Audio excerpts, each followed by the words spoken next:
السلام علیکم جی. اچھا لگے یا برا لگے خبر ہوتی ہے. اب یہ ان کنفرم خبر ہے لیکن یہ ہے کہ اس میں کچھ زور لگ رہا ہے, وزن لگ رہا ہے کہ مداخلت ہوئی ہے دوبارہ. اور مداخلت کس طرح سے ہوئی ہے, وہ نیگیٹو ہے پازیٹیو ہے اس کو چھوڑ دیں. مداخلت ہی ہوتی ہے. استعفیٰ ہوتا ہے, جعلی ہوئی اصلی نہیں, ڈگری ہوتی ہے, جعلی ہوئی اصلی.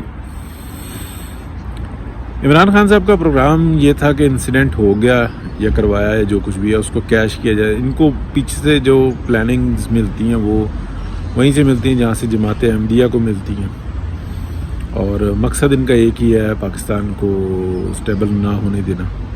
تو وہاں سے یہ آگے کہ آپ استعفوں کا مطالبہ کر دو اور یہ 3 استعفے مانگو. تو اچھا 3 استعفے کیوں, اس کے اوپر ہم ڈیٹیل سے بات کر لیں گے.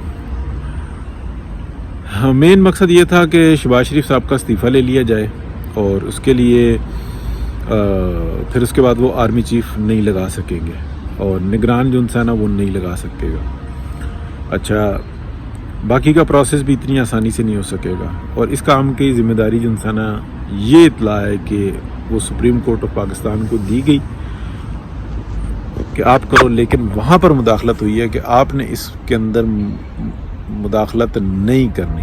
اگر اس پروسیس کو روکا تو اچھا نہیں ہوگا, یا جو کچھ بھی ہوگا الفاظ مطلب یہ ان کو میسیج دیا گیا. یہ ہے مداخلت جس کی اطلاع آ رہی ہے کہ جو پروسیس جس طریقے سے ہو رہا ہے پاکستان کے اندر اس کو ہو لینے دو.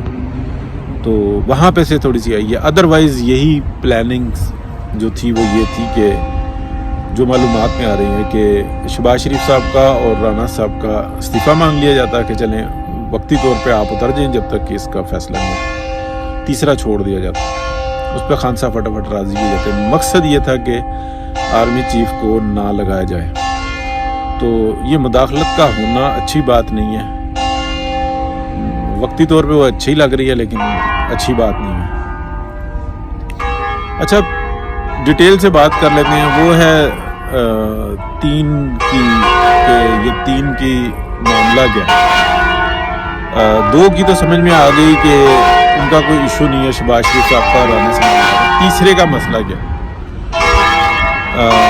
جو معلومات میں آتی ہے کہ 5 افسران ہیں, 5 جن کی انکوائری ڈی ہوئی ہے, اور اس کے اندر جو ہے مین جو انسان ہے وہ ایک بندے کا کردار ہے, اس کو متنازع کرنا. وہ سیٹ بے شک چھوٹی ہے اسی لیے اس کو مزید متنازع کیا جا رہا ہے. تو مین اس شخص کی جو ہیں رپورٹس ہیں 5 سے متعلق, تو اور بھی ہوں گے اس میں, لیکن مین جو ہے نا بڑے 5 ہیں. تو وہ انکوائریز ہیں, اس کا وقت کب آتا ہے, کیا ہے, طریقہ کار ہوتی ہے نہیں ہوتی, لیکن اطلاعات یہ آتی ہیں. تو تینوں کے اندر جو انسان ہے اس کو اتنا پولیٹیسائز کیا جا رہا ہے, لیکن کیا یہ ہو پائے گا نہیں ہو پائے گا.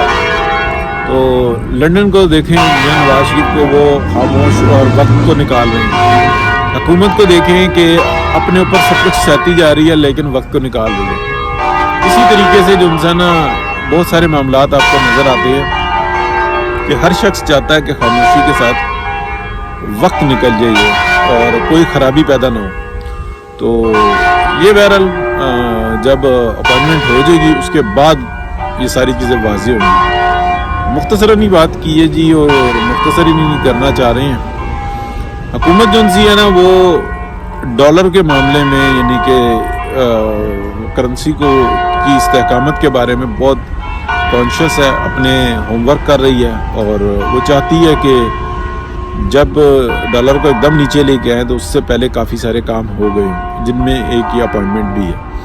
اس کے بعد جو انسان اس عمل کو دیکھیں اور پہلے اس بات کی تصدیق کر لیں کہ جو نیا بندہ جو بھی آتا ہے نمبر 13 وہ کس طریقے سے اس کا بیہیو ہوتا ہے, اس کا جو وہ سٹیپس لیتا ہے وہ کیا لیتا ہے, کیا وہ آلریڈی جو مداخلت ہے اس کو کم کرتا ہے, ختم کرتا ہے, کیا کرتا ہے, یا بڑھا دیتا ہے یا ویسے ہی چلنے دیتا ہے. تو اسی کے اوپر جو انسان ہے یہ ساری حکومت کا مستقبل ہے. تو یہ ہے جی, اور بھی بہت ساری چیزیں ہیں انشاءاللہ اس کو ڈیٹیل سے بعد میں بات کریں گے. ابھی تک کے لیے اتنا ہی. کہ مداخلت کے ہونے کی اطلاعات ہیں. اب وہ پازیٹیو ہے کہ نیگیٹیو ہے یا وقتی ہے یا کہ مستقل ہے، کچھ نہیں کہا جا سکتا. اللہ حافظ.